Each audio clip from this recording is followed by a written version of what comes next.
welcome back to 2025's first, before the 2025 season anyway, first edition of the Sooner Pocket Podcast. I'm Sam Knight here with Chris, both broadcasting live from Norman. Pretty exciting times. Chris, what do you know? Nothing too much. Cubs lost tonight, 3-2 to the Cardinals on Sunday Night Baseball.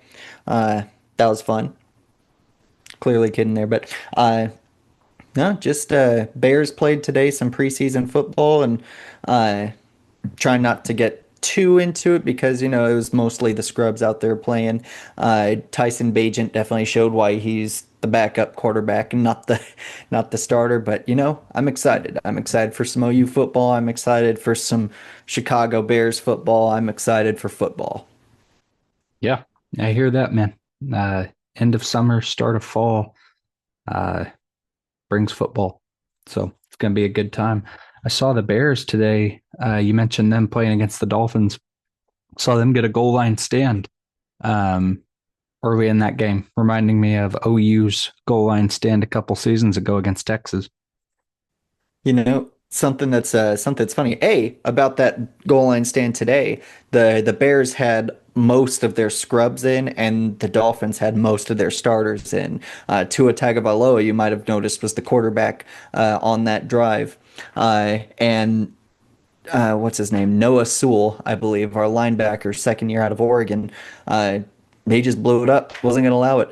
But it's funny goal line stands, even if other parts of our team have kind of gone to crap over recent years, goal line stands have just kind of become an expectation.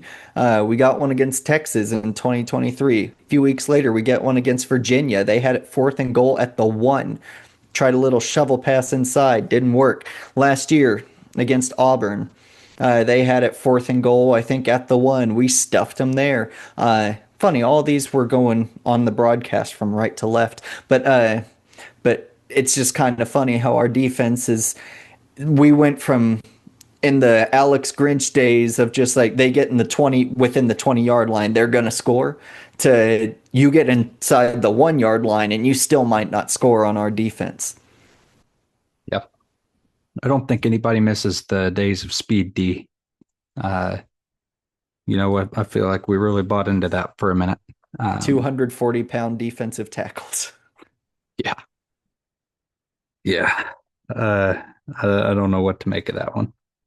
Um, with that said, despite the really solid defense, and the knack for goal line stands as of late, 2 out of our 3 seasons to this point under Brent Venables have ended with 6 wins. And that's obviously pretty far outside the expectations that I think people around this program have had historically.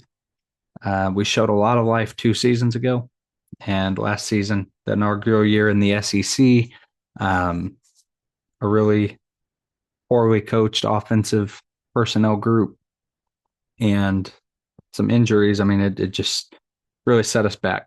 So I'm thinking coming into this season, we're hopefully going to keep that defensive mindset that we've had, but some stuff's going to have to turn around. Brent Venables starting his 4th season here with the Sooners, 4th season overall as a head coach. And looking to this season,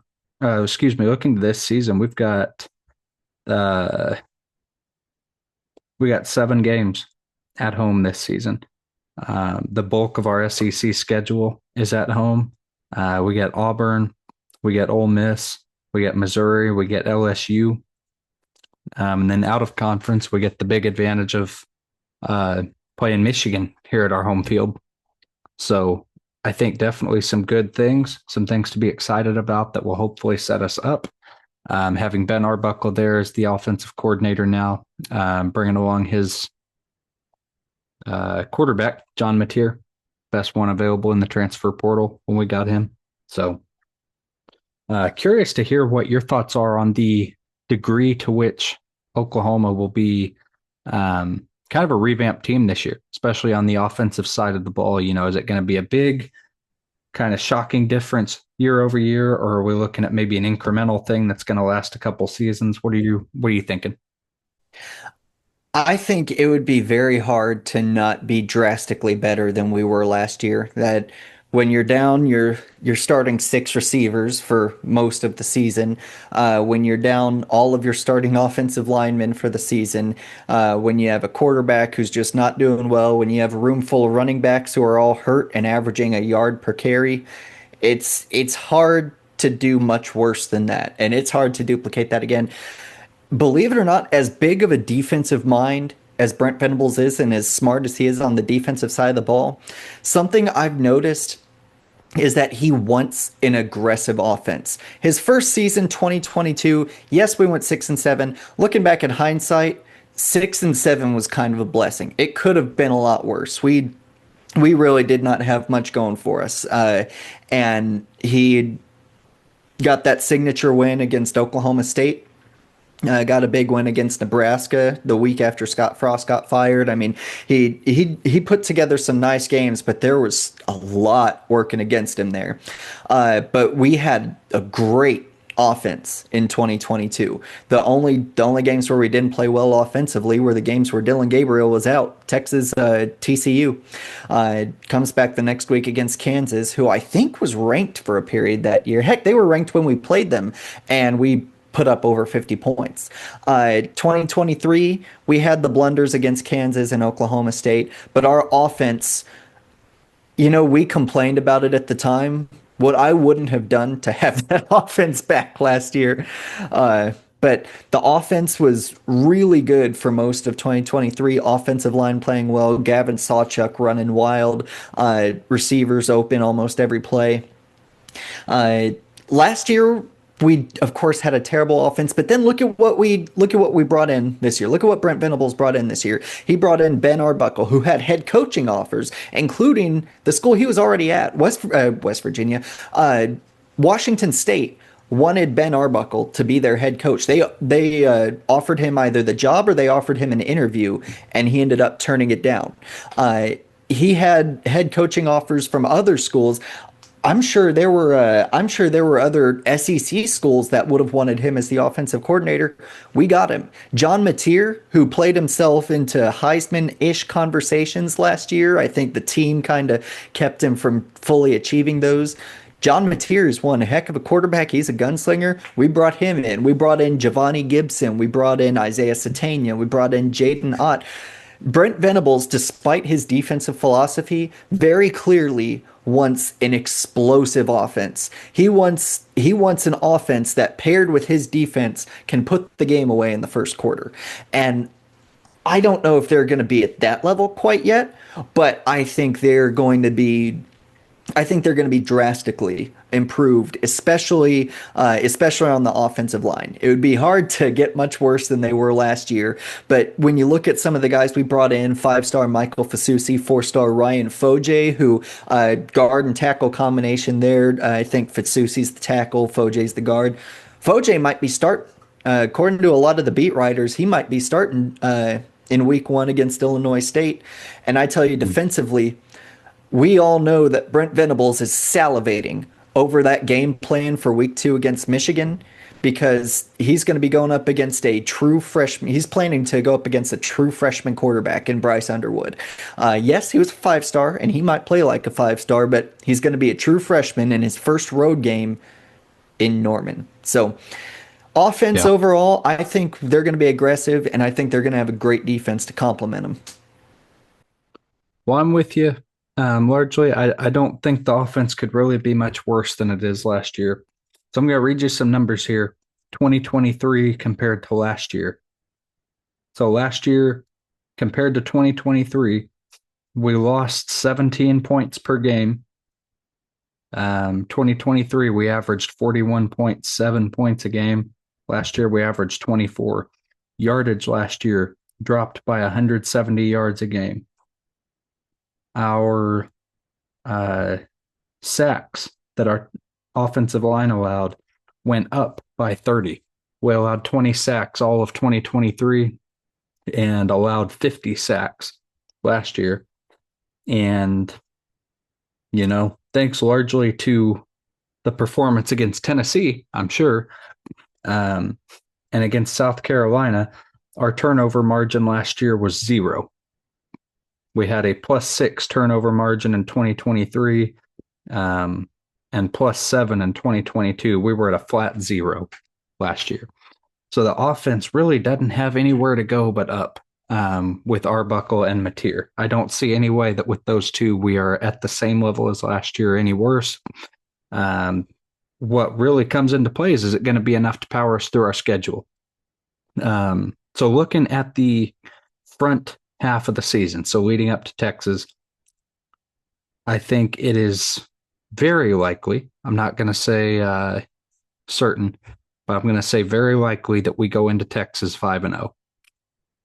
We've got Illinois State, Temple, and Kent State as 3 games in there, which I think are all going to be wins. Temple is on the road, but you don't hear a lot of talk about the great difficult road environment that is Temple. And the 2 big games there in the front half of the season, get Michigan here at home, and we get Auburn here at home, hosting Jackson Arnold's homecoming tour back here to Norman. Michigan is going to be tough. I don't think Bryce Underwood will be able to break through our defense. I'm not necessarily thinking our offense is going to do a whole lot against that strong Michigan defense. You know, the Big Ten has some defenses. It doesn't matter if it's an up year or a down year for that conference. They're going to have some defenses. So the question's really going to come in: can our offense do enough to complement the defense's work? So that remains to be seen. Auburn, I have to think this is probably a double-digit win for OU. And it's nothing against Jackson Arnold. It's just looking at what they had last year, what they're returning, the pieces they have in place now, and us being at home with an improved offense. I just really don't see, barring injury or some other crazy unforeseen circumstance, I don't see how this isn't a double-digit win for OU at home against Auburn. So going into Texas, I've got us 5-0. Texas is going to be an interesting one. I think we're going to learn a lot about Arch Manning in the front half of the season, see kind of what his ceiling is, what his floor is, and what OU could reasonably expect. So I am going to probably prudently shy away from predicting Texas right now, because Arch Manning's a question mark. Could end up being a really good question mark or a really negative one for Texas. Remains to be seen. South Carolina, we're traveling to. I think we win that one. We host Mississippi at home. That's a win. Tennessee, I think we're going to get a nice bit of revenge over them this year, being that their quarterback room is less than stellar. I don't think that they've got enough of the pieces from last year to really be contending again. Alabama, I think, is going to take some revenge on us. I don't think we win that one. Missouri, we're going to win. And LSU, I have as a toss-up. It's going to kind of depend on how Nussmeier does through the year. I expect he's going to be everything he's billed to be to this point. So the season as a whole, I'm looking at probably 10-2, maybe 9-3, depending on how that LSU game goes. So I think our ceiling is definitely 10 wins. I don't know that we're going to go far above that. So best possible outcome, I think, for us is 10 wins. Worst case, I think, is going to be 7-5, but more likely, I think, would be 9-3. That's my season outlook there. I could see all that, and my ceiling might sound a little bit ridiculous, but before I really go into game by game, I want to take a look at last year. So look at our losses last year. Tennessee, we lost by 10 points, and we had two. Remember, at one point we had the ball inside the 5-yard line against Tennessee, but a certain quarterback may or may not have fumbled the ball away on the next play. We had opportunity after opportunity after opportunity in that one. Texas ended up being a blowout loss, but we were winning at the end of the first quarter. With as bad as our offense was, we didn't allow a first down in the first quarter. we were winning at the end of the first quarter. If we had an offense with a pulse, it might have been closer to 14 or 17 to nothing by the end of the first quarter. If we had like the 2023 offense paired with that defense. South Carolina, we never stood a chance. Ole Miss, we were winning that one at halftime, if you remember, 14-10. And we kind of crapped the bed in the second half. Missouri, we all know that we should have won that one. Uh, you look at these games that we lost, and almost all of them, we had a chance. If we had a competent offense, we go at least 9-3 last year, maybe better. And all we have done since then is improve. I don't think we can beat Alabama and Texas. I think if whoever we beat, we're going to lose to the other one. So with that said, first 5 games of the season, I too have us going 5-0. I've said it before and I'll say it again. Unless OU is just historically bad or Texas is historically bad, I'm not going to try and predict that game. It almost never goes the way that it should.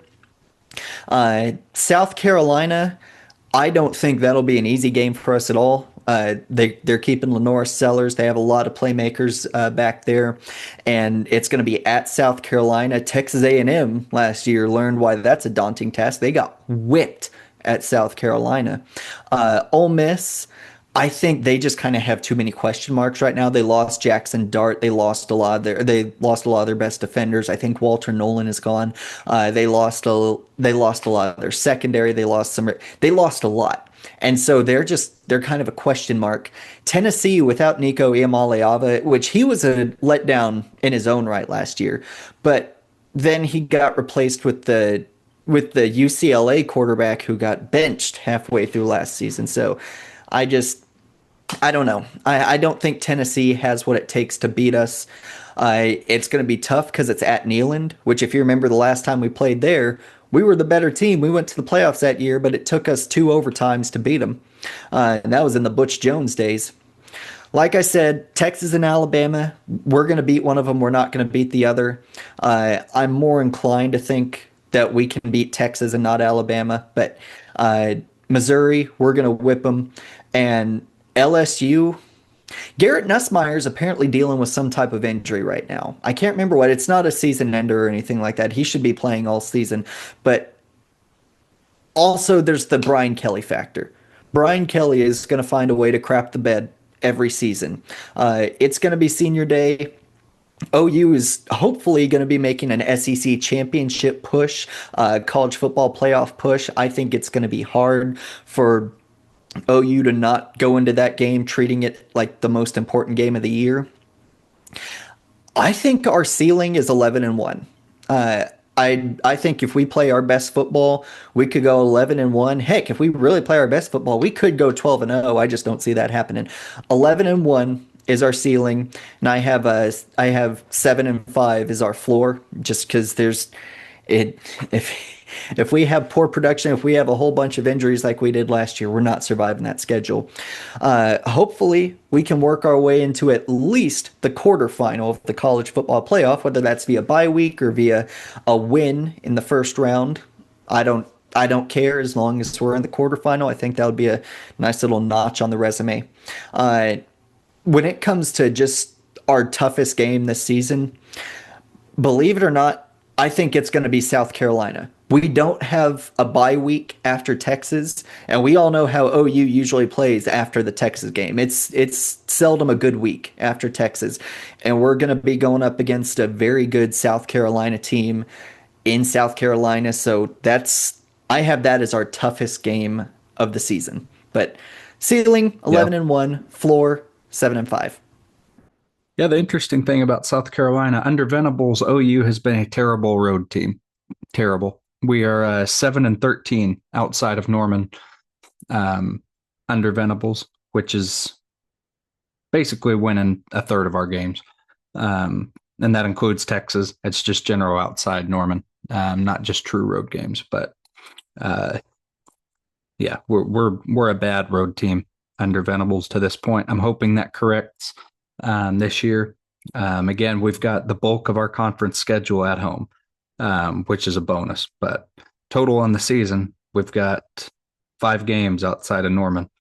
Alabama, Tennessee, South Carolina, Texas, and Temple. So it'll be interesting.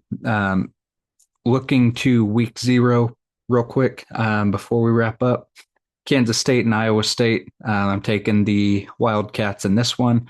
I think Iowa State keeps it close early. But as per usual, Iowa State is going to be a flash in the pan this year and not much more. Kansas is going to beat Fresno State. Western Kentucky takes it over Sam Houston.